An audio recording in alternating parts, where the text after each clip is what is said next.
Hello, students, and welcome to Trauma.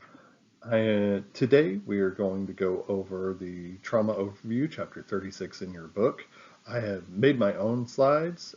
I didn't figure you guys needed me to read you the slides from the manufacturer. You guys can read those on your own. So I'm just going to go over what I think are the most important aspects of this chapter, and as well as touch on the national standards that you're expected to know to complete the National Registry exam. So if we look, the standards related to Chapter 36, as you can see, are the trauma scoring, transport and destination issues, the transport mode we're electing to use. We're going to touch on multi-system trauma just a little bit in this chapter. Primarily, though, we're going to talk about blast injuries, and then we're going to talk about various blunt mechanisms of injury and penetrating mechanisms of injury. Hardly a day goes by in which one of our area agencies doesn't go on a motor vehicle accident with injury. It's one of the leading causes of traumatic injury in the United States. The opioid epidemic has overtaken MVCs as the leading cause, but we still need to understand that motor vehicle collisions, we're going to go on them frequently. And it's important for any traumatic call that we understand that we're part of a trauma system. What we do pre-hospital matters to our patient as far as the treatment they're going to get in the emergency department, their rehabilitation after they're out of the hospital, and even as far as research goes, the data that we collect in the field and the documentation that we use makes a huge difference in how the future of pre-hospital medicine goes.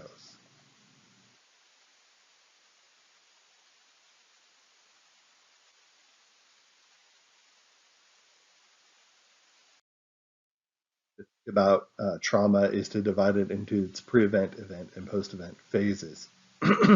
Pre-event is all the factors that lead up to the event, such as in the case of an MVC, weather conditions, whether or not the patient is wearing a seat belt, what kind of a vehicle they're in, whether that vehicle is airbags or not. The event phase is the crash itself, and everything that happens during the crash and all the injuries that our patients sustained during the crash. And then the post-event phase is everything that happens after the fact, the calling 911, the pre-hospital care, the hospital care, rehabilitation, all of those things. There are ways to minimize death and disability in each of those phases. Other aspects that are transport options. Whether or not we call a helicopter is definitely a transport option, right? Is this a time-sensitive injury? Would the patient benefit from getting to the hospital faster? Is the helicopter truly going to be the faster mode of transportation to them?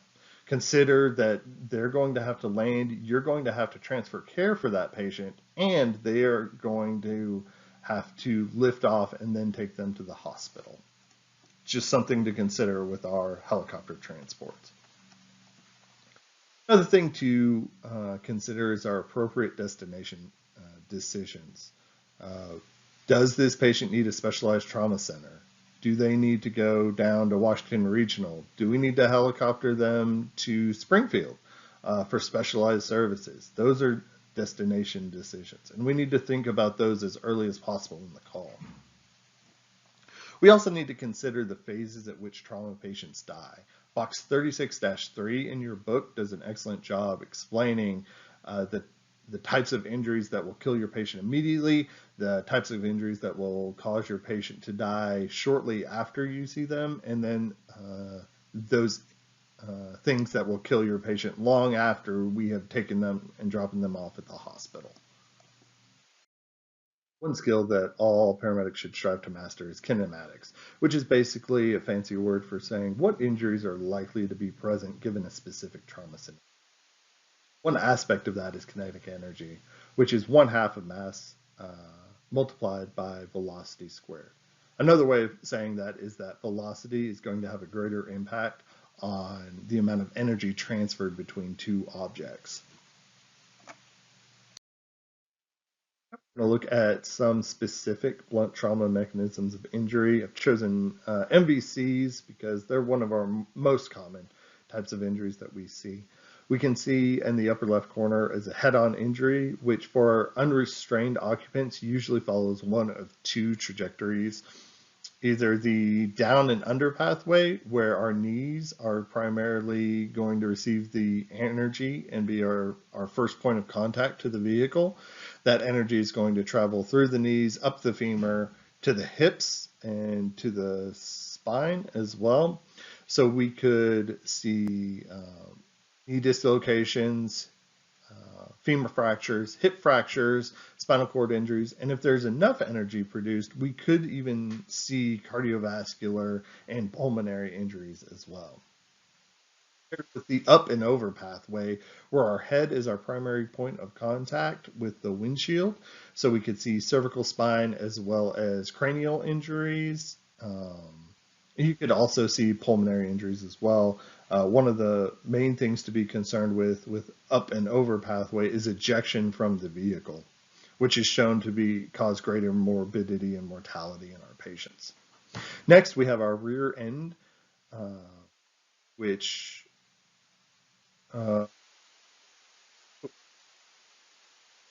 the more concussions and neck injuries because of the head moves forward.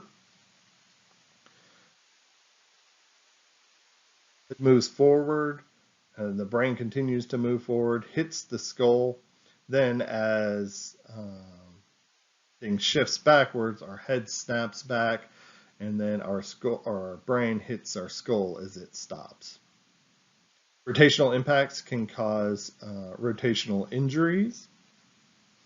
Our side impacts can cause side neck injuries because our neck is not designed to move side to side as much as it is front to back. And we could also see hip injuries from the side, elbow injuries, and rib injuries from that impact as well. And with rollover injuries, we can see any of these injuries, plus the chance of ejection is much greater in our rollover injuries or rollover accidents, as well as traumatic amputation as limbs are strewn from the vehicle. There are a couple of ways that we have attempted to reduce morbidity and mortality in motor vehicle collisions over the years. Some of the most successful are our restraint systems. Seat belts, age-specific car seats for children, as well as airbag deployments. So we need to understand that airbags are designed to keep you from dying. They aren't necessarily designed to keep people from getting injured. And we need to understand that there are several groups that you can see that are at higher risk from injury from airbag deployment. Airbags can also be dangerous if they're deployed in proximity from the occupant. Less than 10 inches is shown to have a greater risk of injury to our patients. One special thing to note is that children younger than 12 years should always ride in the back seat in a proper restraint device. Acceleration injuries. What frequently happens is because of our laws of physics, an object in motion will stay in motion unless acted on by an outside force. So what that means is that in any given wreck, motor vehicle collision, there's actually 3 collisions. The first collision is the vehicle colliding with whatever is stopping the vehicle. The second collision is the body colliding with the vehicle. And then the third collision is the internal organs colliding with the exterior of our body. So you can see here in the head that if we decelerate quickly, our head can strike an object, but our brain will continue to move forward, which will cause injury to that brain.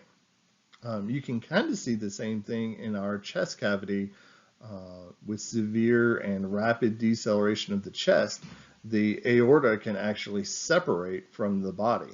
and cause aortic dissection or aortic rupture, which will immediately kill your patients. Compressive forces can cause some specific compression injuries.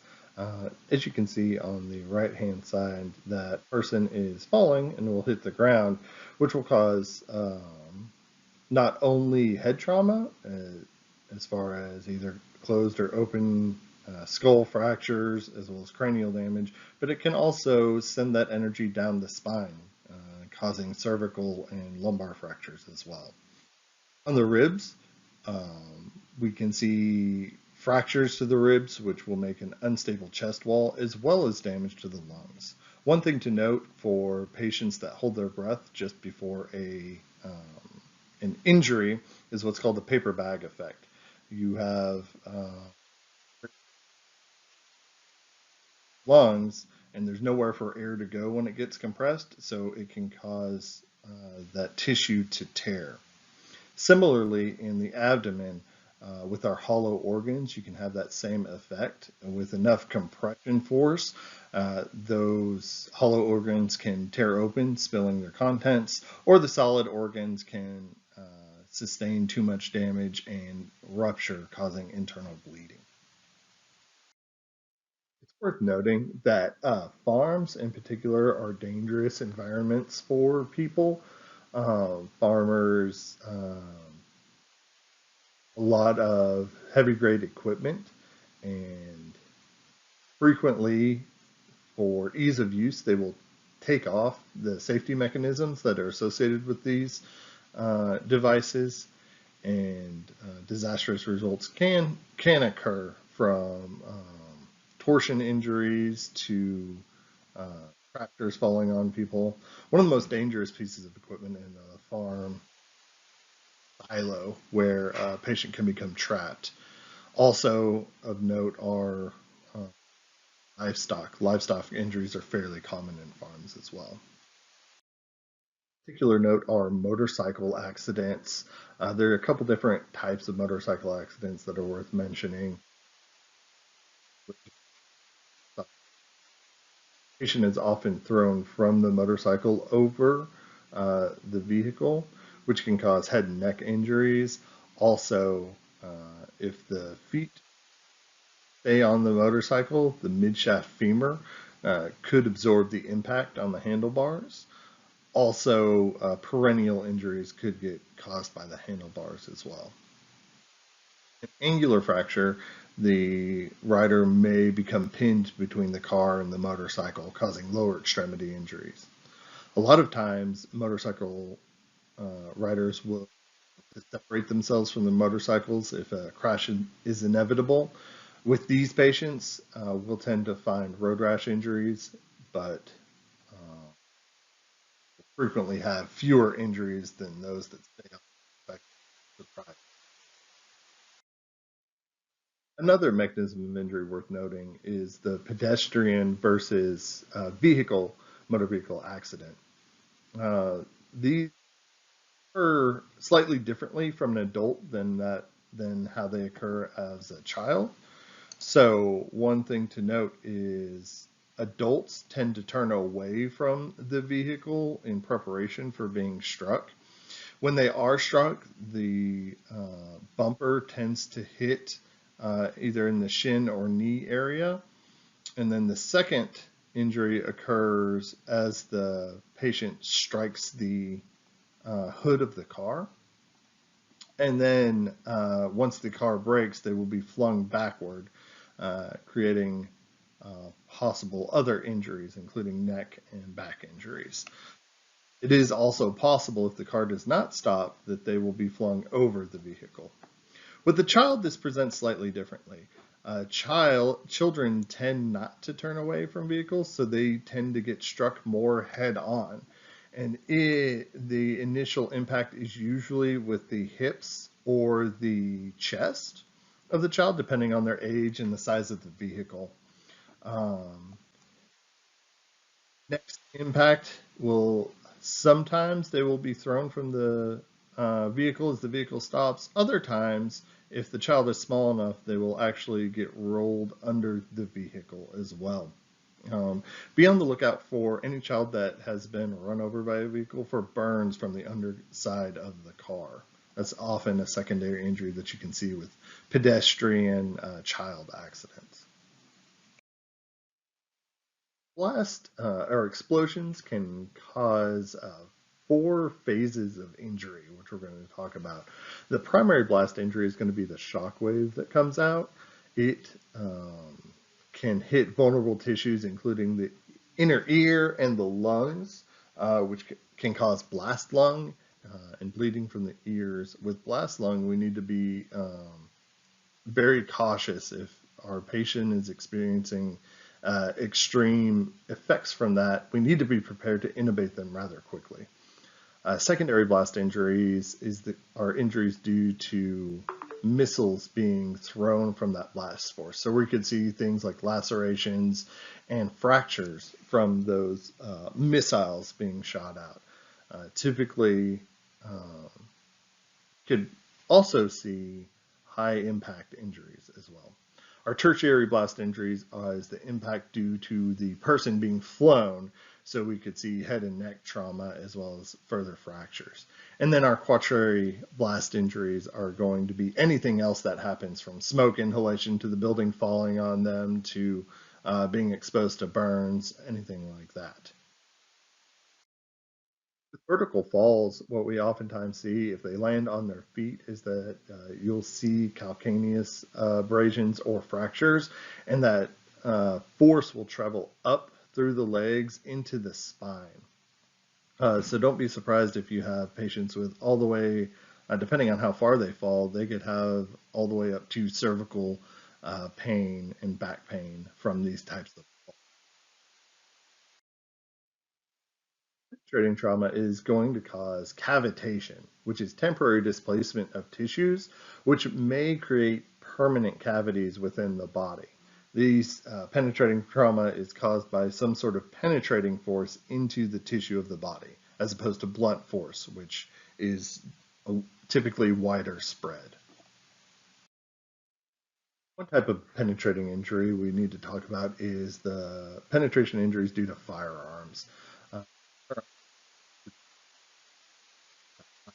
the impact on patients. Uh, Generally, pistols fire at a lower velocity than rifles. That's not to say that pistols can't produce some devastating injuries. We just need to understand the difference between medium and high energy impact. You can read about the capability of damage and what the factors are on that on this slide.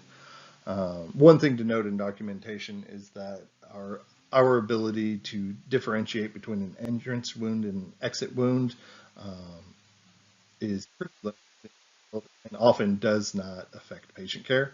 So we really shouldn't spend time trying to determine that. Instead, we should focus our efforts on making sure that we find each wound.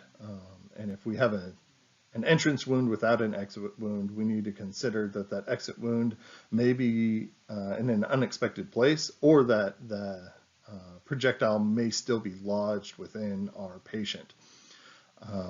Firearms can produce some unexpected injuries, and it's very difficult to predict the path that projectile fired at this velocity will pass through the body. I've had patients that have been shot. I had one patient that was shot in the elbow, and it traveled up and hit the back of his scapula and lodged itself within his lung, and the patient ended up having a tension from that elbow injury. So be very careful with our firearms injuries and have a high index of suspicion for all types of injuries. Document our traumatic injuries effectively. Uh, Again, that documentation is not only a legal document that can be viewed by a variety of people, it's also gives insight into why we treated the way that we treated and what we knew at the time versus what they find at the emergency department. Oftentimes, the things that we have, our abilities are limited in the field. So by documenting well, we can show what our mindset was and how we treated the patient at the time, why that was the appropriate treatment for our patients. This has been our chapter on trauma overview. If you guys have any questions, please feel free to reach out. We're happy to help. Thank you.